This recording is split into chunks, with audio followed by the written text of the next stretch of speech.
그녀가 18살 때 부모님이 돌아가셨습니다. 그녀와 같은 18살 소년이 음주운전을 하다가 부모님의 차를 덮쳤기 때문이죠. 25년형을 받은 그가 복역한 지 20년이 지난 어느 날 그녀는 그 남자의 가석방 심리가 열린다는 소식을 듣게 되죠. 자신의 인생에서 가장 비극적인 일을 저지른 그가 가석방 될 수도 있다는 사실에 분노한 그녀는 절대로 석방되어서는 안 된다는 증언을 하기 위해 가석방 심리에 참석하기로 마음먹습니다. 그런데 심리를 앞둔 어느 날 그 남자의 여동생이 찾아와 오빠를 단 한 번만 만나 달라고 부탁하죠. 오빠의 부탁이 아니라 그냥 여동생의 자발적인 부탁이었습니다. 이해가 되죠. 단 한 번의 큰 실수로 청춘을 교도소에서 허비해 버린 오빠의 삶이 너무나 안타까웠을 테니까요. 하지만 그녀는 그 요청을 단호히 거절합니다. 당신이 내가 당한 고통을 아느냐고, 당신의 오빠는 남은 5년마저 교도소에서 보내야만 한다고 차갑게 말하죠. 그러한 그녀의 심정을 이해할 수밖에 없는 여동생은 조용히 물러납니다. 그러나 그녀는 교도소로 찾아가 그 남자를 만나죠. 그는 진심으로 미안해하고 있었고 자신이 그곳에서 죗값을 치르는 것이 당연하다고 생각하고 있었습니다. 그녀에게 아무것도 바라지 않았고요. 하지만 그녀는 그에게 분노했고 차갑고 날카로운 말들을 잔뜩 쏟아내고는 돌아서 나오게 되죠. 그 남자의 가석방 심리가 열리는 그날 그녀는 뜻밖의 증언을 하게 됩니다. 부모님은 이 사람이 용서받기를 원하실 것 같다는 생각이 들었다고. 물론 이 사람은 죄를 지었고 나에게 큰 아픔을 주었지만 이 사람이 진심으로 뉘우치고 있음을 나는 느꼈다고. 그러니 이만하면 된 것 같다고. 그리고 부모님은 이제 내가 분노와 미움이라는 감정으로부터 자유로워지기를 원하시는 것 같다고 말입니다. 그 증언을 듣는 가해자와 여동생도 많이 놀랬지만 그녀의 가족들은 더욱 큰 충격을 받았습니다. 도대체 왜 그렇게 증언을 했냐고. 나는 아직도 그를 용서할 수 없다고 소리치는 남동생에게 그녀는 오랫동안 마음에 묻어두었던 이야기를 꺼내죠. 그날 그 늦은 시간에 왜 엄마 아빠가 나갔다가 사고를 당했는지 궁금했지. 사실은 나를 찾으러 나간 거야. 부모님이 정해준 통금 시간이 한참 지나서까지 내가 들어오지 않아서 나를 찾으러 나갔다가 사고가 나신 거지. 사고를 당한 나에게는 죄책감과 분노라는 감정이 뒤섞였는데 나에게는 비난하고 분노할 대상이 필요했던 것 같아. 물론 그는 큰 죄를 지었지. 하지만 나는 나의 어리석음과 죄책감과 직면하고 싶지 않아서 나의 모든 분노를 그에게 쏟아부었던 것 같아. 그러니 그는 내 분노와 비난을 쏟아낼 수 있는 희생양이 된 거야. 나는 이제 어떻게 해야 할지를 알게 된 것 같아.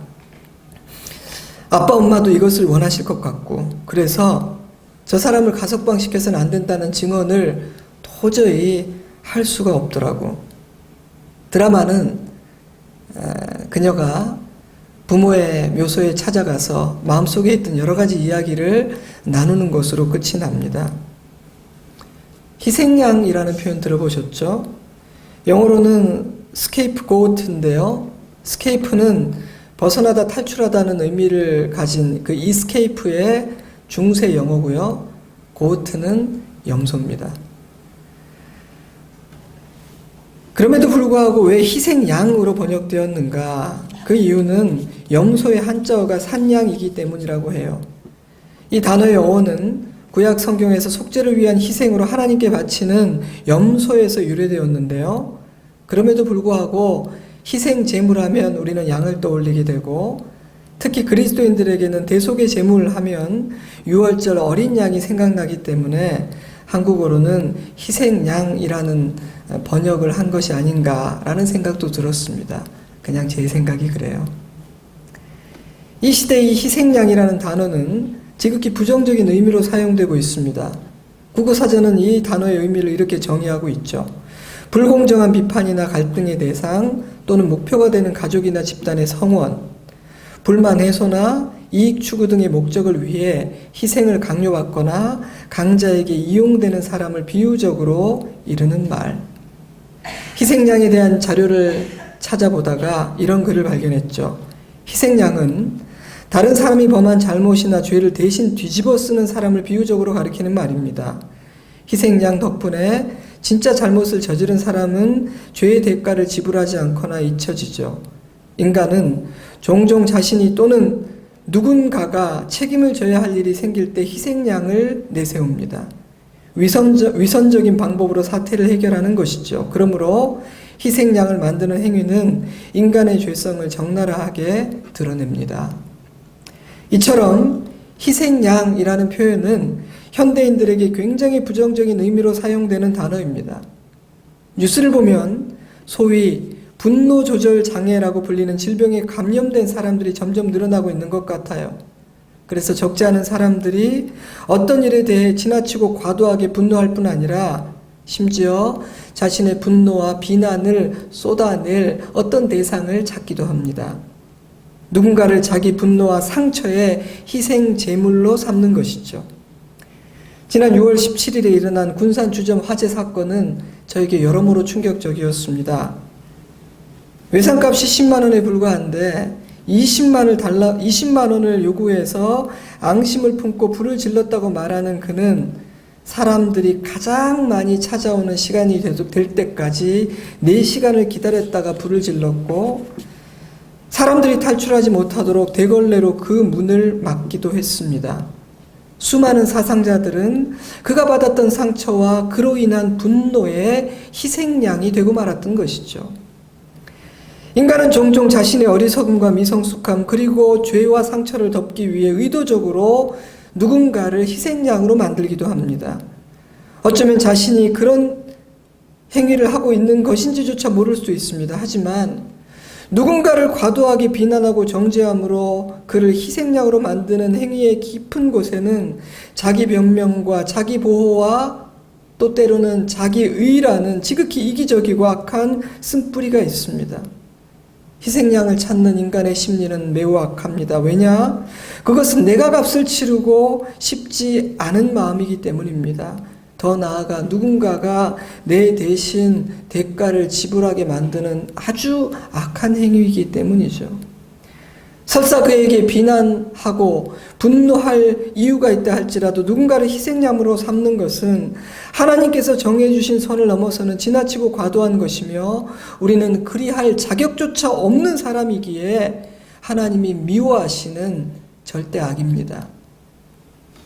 그런데 이 희생양이라는 단어의 뿌리가 되는 성경이 사용하는 희생양이라는 표현의 의미는 조금 다릅니다.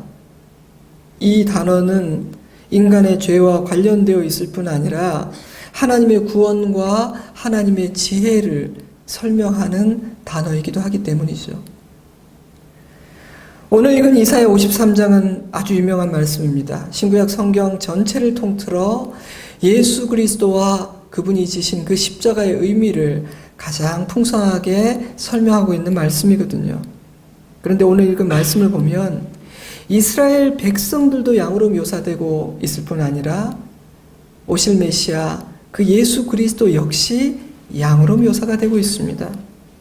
그 차이는 무엇인가요? 인간은 각기 제 길로 나아가는 어리석고 악한 양으로 예수님은 그러한 인간의 모든 어리석음과 죄악을 지고 맞고 찔리고 상하고 결국은 죽임을 당하는 희생양으로 묘사된다는 것입니다.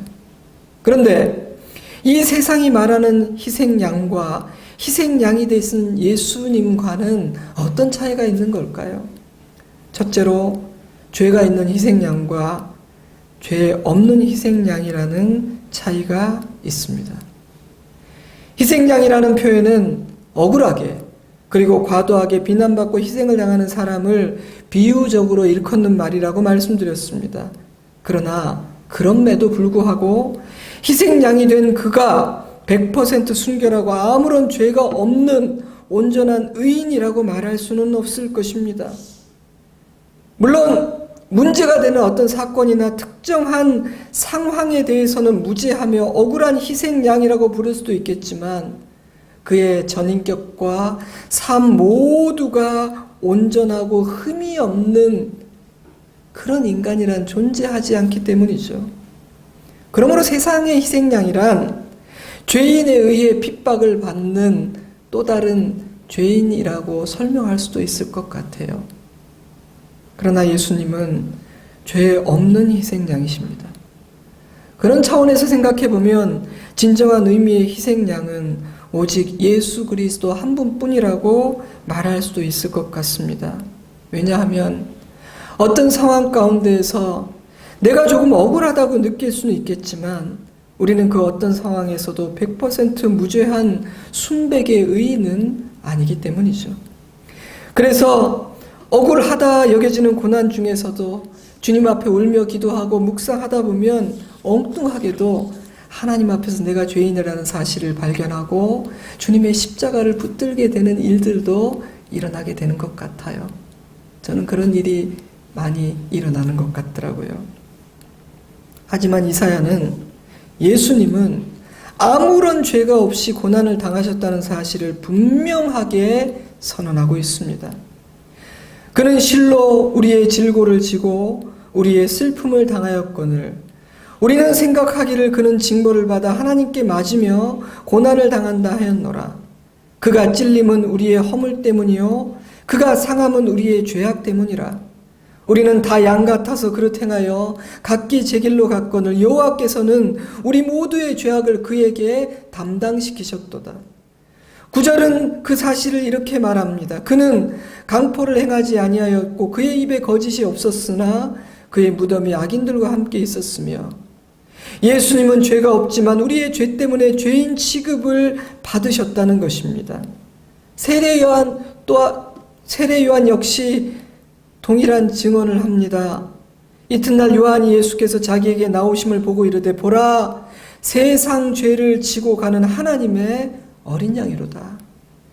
아무런 죄가 없지만 세상의 모든 죄악을 짊어지고 자신을 희생하기 위해 십자가를 향해 나아가는 희생양, 바로 그 모습이 세례 요한의 눈에 비친 예수 그리스도의 모습이었습니다.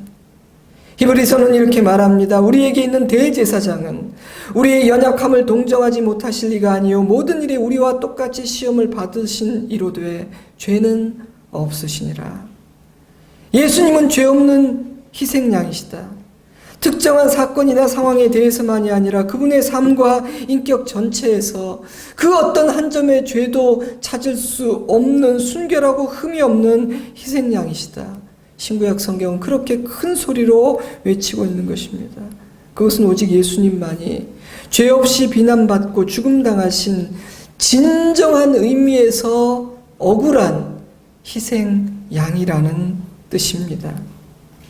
여러분, 신구약 성경은 왜 이리 이 사실을 강조하는 것일까요? 그 이유는 오직 죄 없는 희생양만이 우리의 죄를 씻어내고 우리를 구원할 수 있기 때문입니다. 죄 지은 자가 죄 지은 자의 죄를 갚을 수가 없습니다. 빈 털털이인 자가 누군가의 빛을 대신 청산해 줄 수는 없습니다.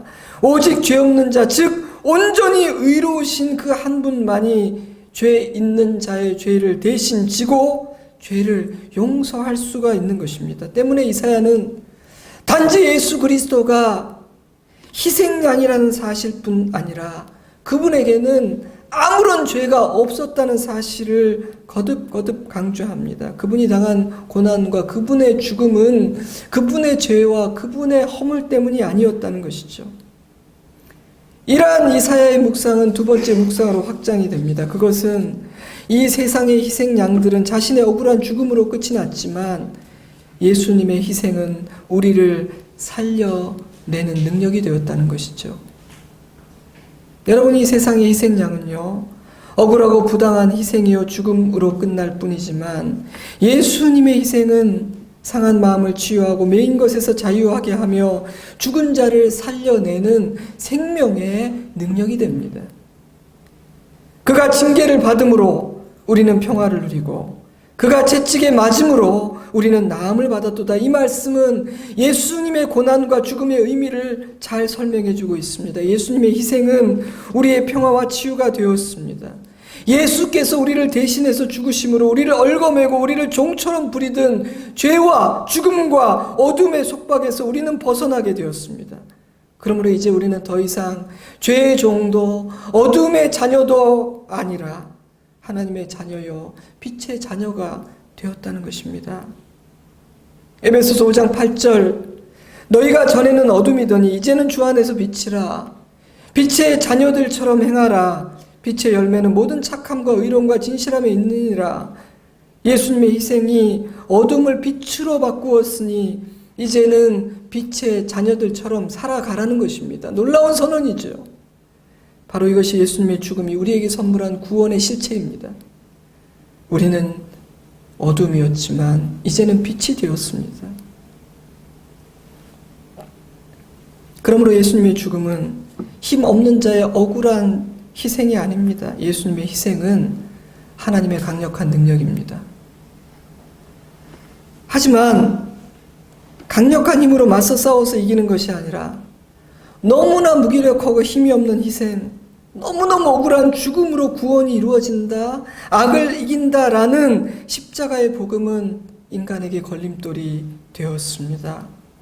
때문에 유대인과 이방인 모두에게 십자가는 너무나 불편했고 하나님께로 나아가는 걸림돌이 되었죠. 구원자가 너무도 힘없이 무기력하게 희생양이 되어 죽어버린다. 조금도 멋지지가 않잖아요. 예나 지금이나 우리는 영웅을 원하지 않습니까?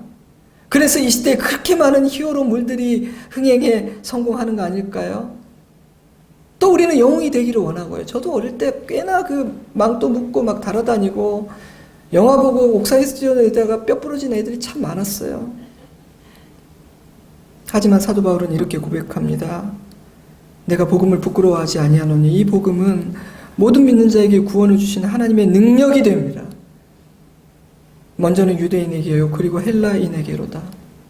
유대인은 표적을 구하고 헬라인은 지혜를 찾으나 우리는 십자가에 못 박힌 그리스도를 전하니 유대인에게는 거리끼는 것이요 이방인에게는 미련한 것이로되 오직 부르심을 받은 자들에게는 유대인이나 헬라인이나 그리스도는 하나님의 능력이요 하나님의 지혜니라.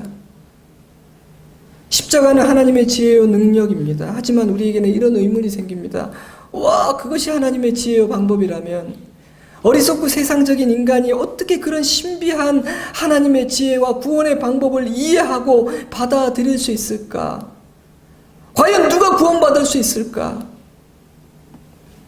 예수께서 부자가 하나님의 나라에 들어가는 것이 낙타가 바늘길을 통과하는 것보다 더 어렵다라고 말씀하실 때 제자들도 똑같은 생각을 했습니다. 와, 그렇다면 누가 구원을 얻을 수 있겠습니까? 예수께서 말씀하시죠.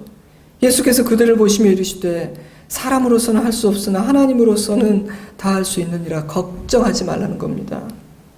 하나님은 구원의 문을 활짝 열어두셨으며 인간의 마음에 영원을 사랑하는 마음을 심어두셨고 이 세상 곳곳에는 그러한 하나님의 신비와 지혜를 이해할 수 있는 실마리들을 심어두셨기 때문입니다. 그러므로 구원받을 자는 다 구원될 것이니 걱정하지 말라는 것이죠. 종종 인류의 미래에 대한 소설이나 영화를 접하게 되는데요. 그 플롯은 거의 비슷비슷한 것 같습니다. 대부분의 작가들이 그리는 인류의 미래는 어둡고 암울합니다. 그리고 그 암울함과 절망의 한가운데에는 인간의 힘으로는 맞서 싸울 수 없는 외계의 생명체나 아주 사악한 어둠의 영이 있죠. 영적인 존재가 있습니다. 그러나 안타깝게도 인간에게는 그런 존재와 맞서서 싸울 능력이 없어요. 기술이 없어요. 인간의 무기로는 상대가 되지 않아요. 근데 그때 누군가의 희생으로 마지막 전투에서 승리하게 되고 인류는 구원을 얻게 됩니다. 누군가가 인류를 위해 거룩한 희생을 함으로 악을 이기게 된다는 거죠. 신기하다고 생각되지 않으세요? 지극히 상업적인 작품에서조차 구원과 승리는 언제나 숭고한 희생을 통해서 얻어지는 것으로 그려지고 있다는 사실이 여러분 참 신기하고 놀랍다는 생각해 본 적 없으세요? 저는요, 신앙이 있든 없든 모든 인간의 내면 깊은 곳에는 희생이 없이 구원이 이루어지지 않는다. 희생을 통해서 악을 이길 수 있다라는 생각이 있는 것 같다는 생각이 듭니다. 어쩌면 그것은 인간이 하나님의 지혜인 그 십자가를 이해할 수 있도록 하나님께서 인간에게 심어두신 씨앗과 같은 마음은 아닐까요? 그런 차원에서 저는 모든 사람의 마음에는 하나님과 십자가의 복음을 이해할 수 있는 접점이 있다고 생각합니다. 뿐만 아니라 모든 문화 안에는 하나님의 구원의 계획을 이해할 수 있도록 돕는 여러 가지 열쇠와 실마리들이 있습니다. 심지어 가장 사악한 곳에도 말이죠. 1962년 돈 리차드슨 선교사님은 아내와 함께 뉴기니아의 사위 부족에게 복음을 전하기 위해 떠나게 됩니다. 그들은 아주 흉악한 기질을 가진 식인 부족이었죠. 더 놀라운 것은 그들은 배반과 배신을 최고의 미덕으로 숭상하는 민족이었습니다. 그들이 가장 이상적으로 여기는 배신, 배반은 살해할 목적으로, 살해해서 그 인육을 먹을 목적으로 희생자를 우정으로 살찌우는 것이었습니다. 그렇게 상대의 환심을 산 후 때가 되면 그를 유인하여 죽이고 그 인육을 먹고 그 해골을 집에 걸어두거나 목에 걸고 다니기까지 했습니다. 그들은 친족 단위로 그룹을 지어 살면서 다른 그룹과 불신과 반목이 끊이지 않는 칠흑과 같이 어두운 삶을 살고 있었습니다. 그토록 악한 문화에 젖어 사는 그들에게 십자가의 복음을 전하는 것은 얼마나 어려운 일이었을까요? 그리스도로 말미암은 화해와 평화를 이루어내고 증언하는 것은 거의 불가능해 보였습니다. 그럼에도 불구하고 선교사님은 그들에게 예수 그리스도와 십자가의 구원 그리고 하나님의 사랑을 전하기 위해 온 힘을 쏟았습니다. 그런데 놀랍게도 어떤 일이 일어났냐면 이들이 그 십자가 사건을 듣다가 이들이 진정으로 마음에 품게 된 것은 예수님이 아니라 가룟 유다였어요. 왜냐하면 가룟 유다의 그 배신의 입맞춤이 그들의 문화 안에서 숭배하던 배반과 배신의 이상향이라고 느꼈기 때문입니다. 그럼에도 불구하고 선교사님은 포기하지 않았고 어떻게 하면 이 복음을 예수 그리스도의 희생과 십자가의 죽음을 증언할 수 있을까 그 열쇠를 찾기 위해서 고심했죠. 그러던 어느 날 그러한 잔혹한 그들의 문화 안에도 복음의 실마리가 있음을 발견하게 됩니다. 그것은 바로 화해의 아이, 피스 차일드라는 풍습이었죠. 배신이 밥 먹듯이 이루어지는 사회적 부족 사이의 유일한 평화의식으로 자리 잡은 이 예식은 두 부족의 족장이 이제 우리가 싸우지 말자라고 결심하면 각자의 아들들을 서로 교환하고 그 아들을 기르고 그 아이들이 살아있는 동안은 절대로 갈등과 반목과 비난과 전쟁을 일으키지 않기로 약속하는 서약이었습니다. 두 부족 사이에 전쟁과 갈등을 멈추게 하고 평화를 이루게 하는 유일한 방법은 화해의 아이 피스 차일드였죠. 배신을 숭배하는 식인 부족 안에 그런 문화가 있다는 사실은 선교사님을 전율하게 만들었습니다. 왜냐하면 평화를 위해 자신의 아이를 내어주는 이 풍습은 그리스도의 복음과 정확히 일치했으니까요. 선교사님은 하나님께서 우리에게 화해의 아이를 주셨다는 사실을 큰 소리로 외치기 시작했어요. 우리는 평화를 위해 서로의 아이를 내놓아야 하지만 하나님의 방법은 다릅니다. 인간에게는 하나님께 내어드릴 화해의 아이가 없지만 하나님은 우리를 자신의 자녀로 삼으시기 위해 독생자이신 예수님을 화해의 아이로 내어주셨습니다. 인간이 예수님을 배신하고 자신이 보낸 화해의 아이를 죽일 것이라는 것을 알고 있으면서도 독생자 예수님을 보내셨다는 사실을 그들의 언어로 전했습니다. 배신을 숭배하는 그들이었지만 화해의 아이를 죽이는 것은 큰 죄라고 인식하고 있던 그들이었기 때문에 가룟 유다가 다르게 보이기 시작했습니다. 왜냐하면 가룟 유다는 화해의 아이신 예수님을 배신하고 그를 죽인 사람이니까요. 그들은 아들을 보내신 성부 하나님의 아픔과 예수님의 희생을 조금씩 이해하기 시작했습니다. 선교사님은 이렇게 선언했어요. 하나님께서 주신 화해의 아이신 예수님은 인간의 죄와 사망의 문제를 해결하시기 위해 십자가에서 피 흘리 죽으셨지만 3일 만에 부활하사 하나님과 사람 사이에 영원한 화해의 아이가 되셨습니다. 사람의 화해는 죽음으로 깨어지는, 그 아이의 죽음으로 깨어지는 일시적인 화해이지만 하나님의 화해는 영원합니다. 왜냐하면 예수님은 죽으실 뿐 아니라 다시 살아나셨기 때문입니다. 그들은 하나님이 보내신 예수 그리스도를 화해의 아이로 인식하게 되었고 그들 안에 변화가 일어나기 시작했습니다. 놀라운 일이 아닙니까? 사람을 먹고 배신하고 전투하고 다투는 것이 삶의 이유고 그들의 문화였었는데 그런 그들이 복음을 받아들이고 변화되고 새로운 일이 일어났다는 것이 말입니다. 여러분은 복음의 능력이 어느까지라고 생각하십니까? 복음이 내 안에, 복음이 우리 안에, 복음이 이 세상에 어떤 일을 이룰 수 있다고 생각하십니까?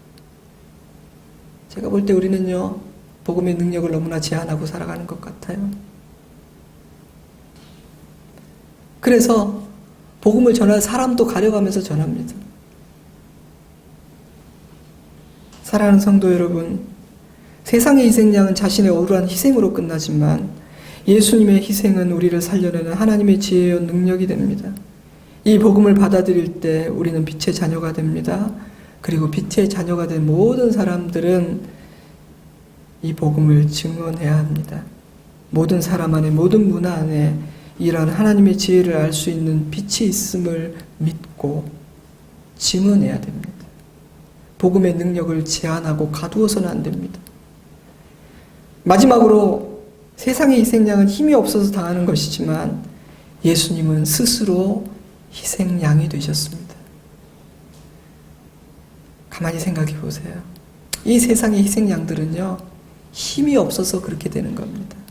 자의가 아니라 타의에 의해서. 힘이 있으면 절대로 당하고 있지 않을 거예요. 하지만 전능하신 하나님의 아들 예수 그리스도를 인간의 힘과 계략으로 희생양이 되게 만들 수는 없습니다. 물론 인간은 예수님을 죽이기 위해 모의했고 실행했습니다.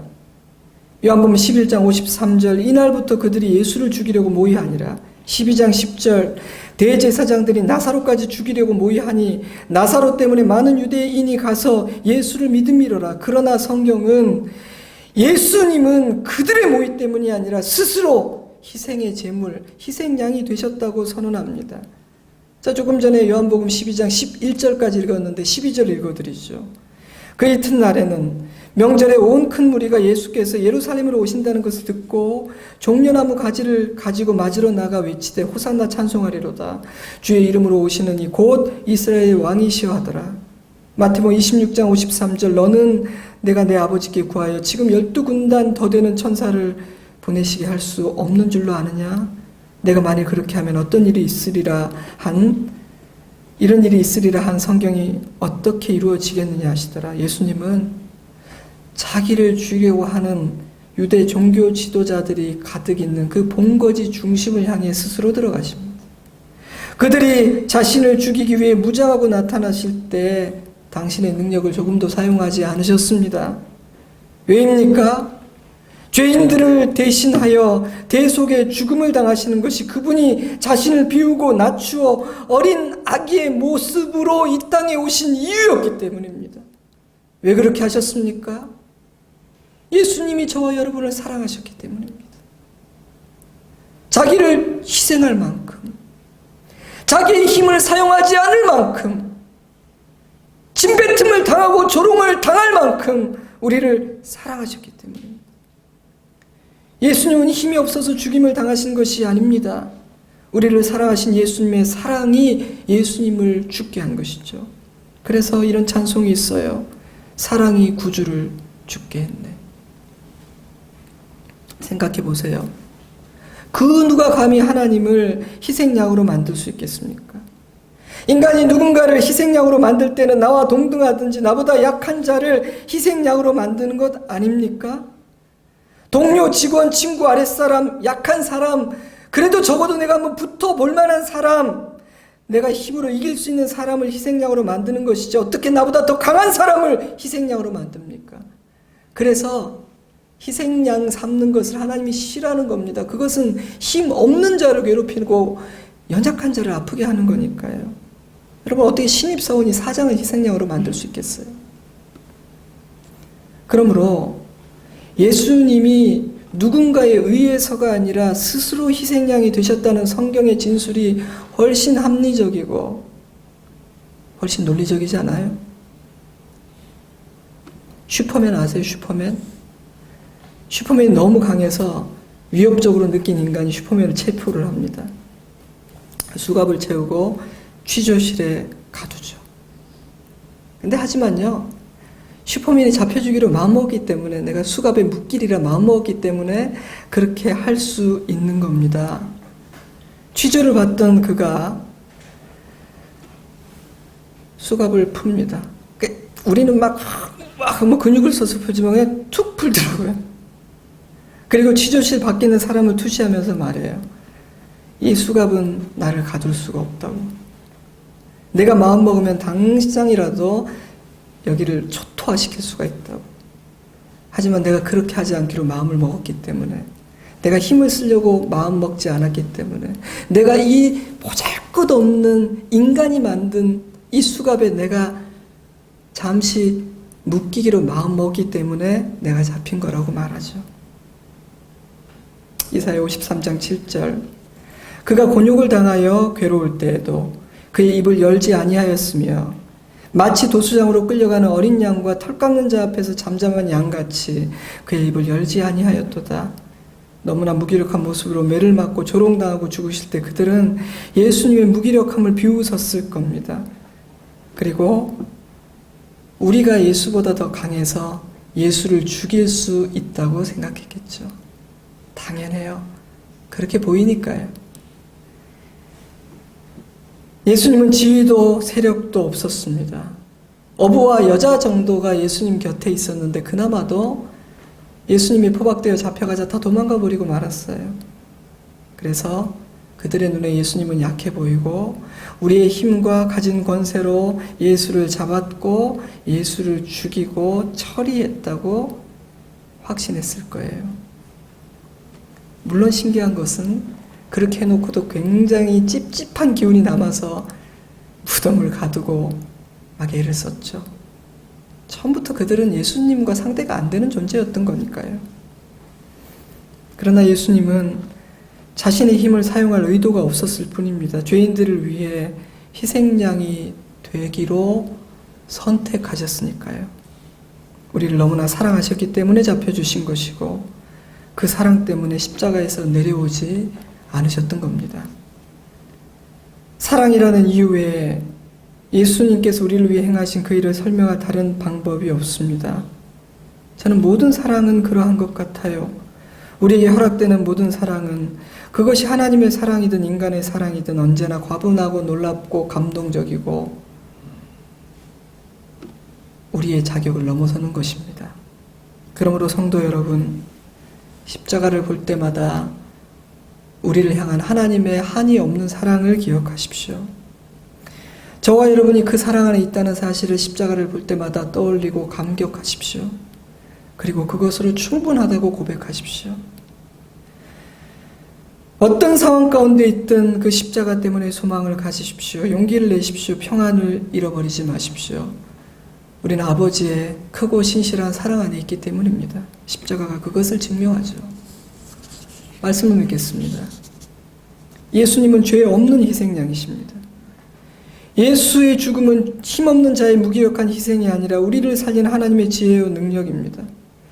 예수님은 힘이 없어서가 아니라 스스로 희생양이 되셨습니다. 우리를 사랑하시기 때문이죠.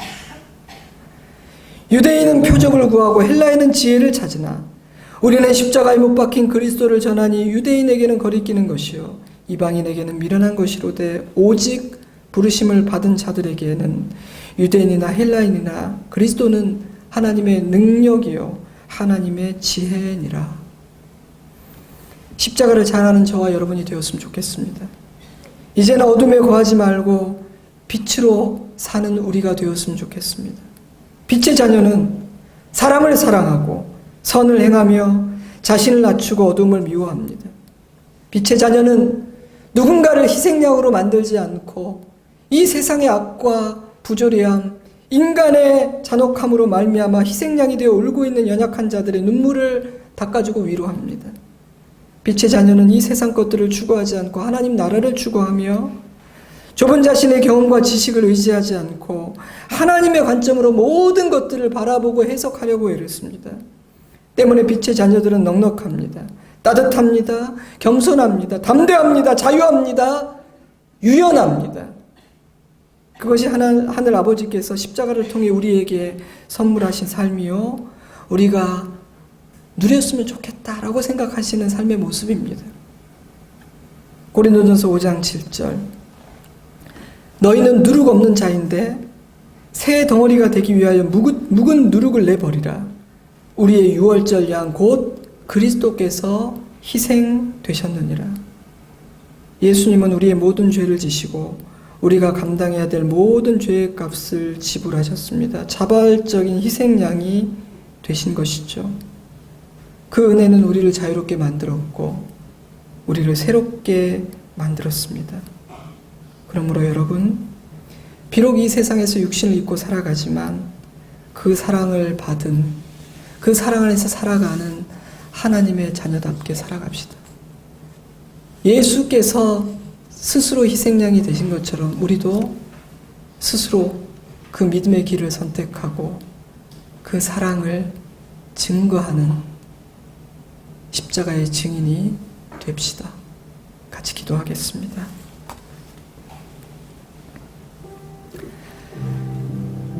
오늘 함께 나눈 이 말씀, 여러분에게 어떻게 들렸는지 저는 알 길이 없습니다. 성령께서 말씀하셨겠죠. 오늘 나눈 이 말씀, 여러분 각자가 묵상하시면서 성령께서 여러분에게 주시는 그 말씀을 따라 기도하십시오. 같이 기도하겠습니다.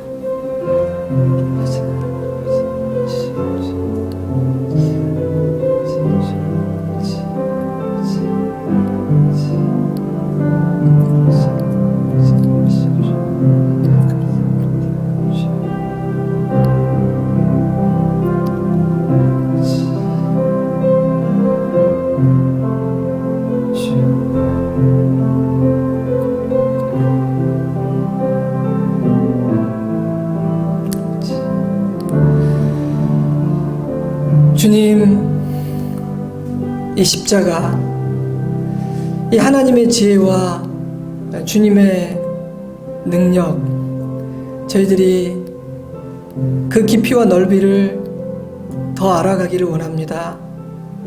그리고 그 은혜를 붙들고 그 은혜 안에 살기를 원합니다. 그 사랑으로 만족하기를 원합니다.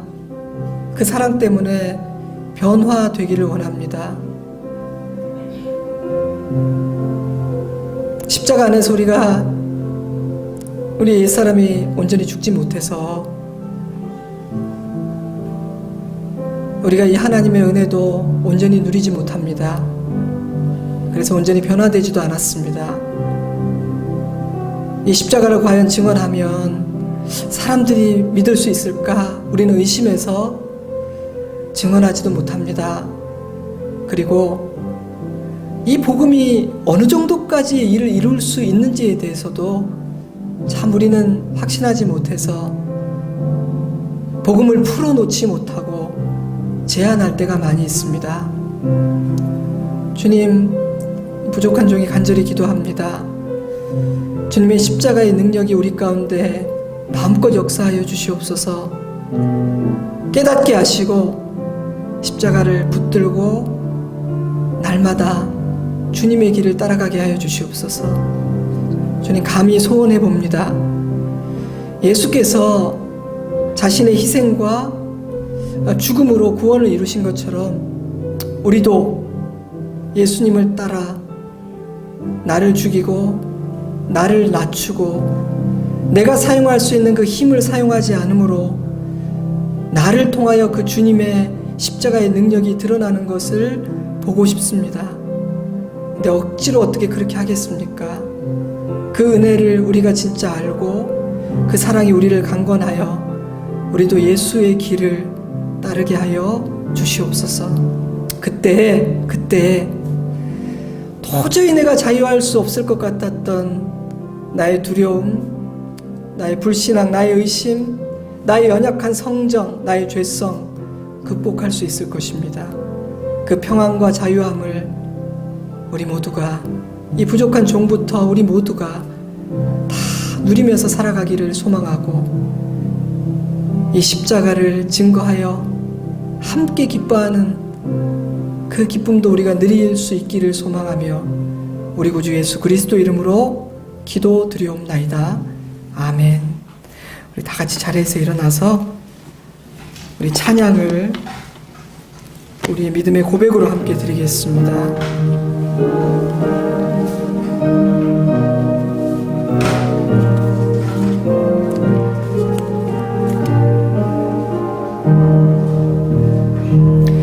저 멀리 푸른 언덕에 그 십자가 위에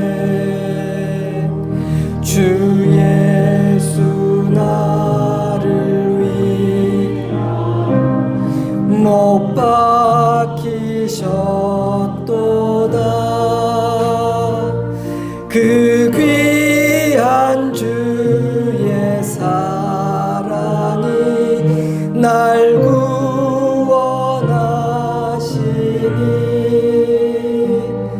그 사랑 나도 본받아 주 위에 힘쓰리. 그 흉한 십자가 한없는 고통을 이 세상 사랑 위하여 당하신 것일세.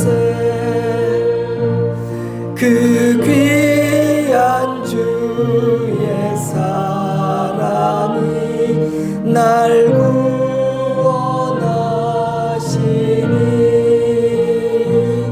그 사랑 나도 본받아 주 위에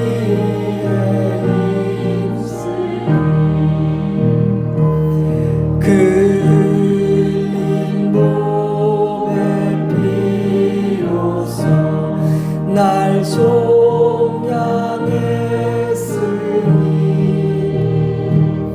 저 하늘 문을 여시고 날 인도하시리.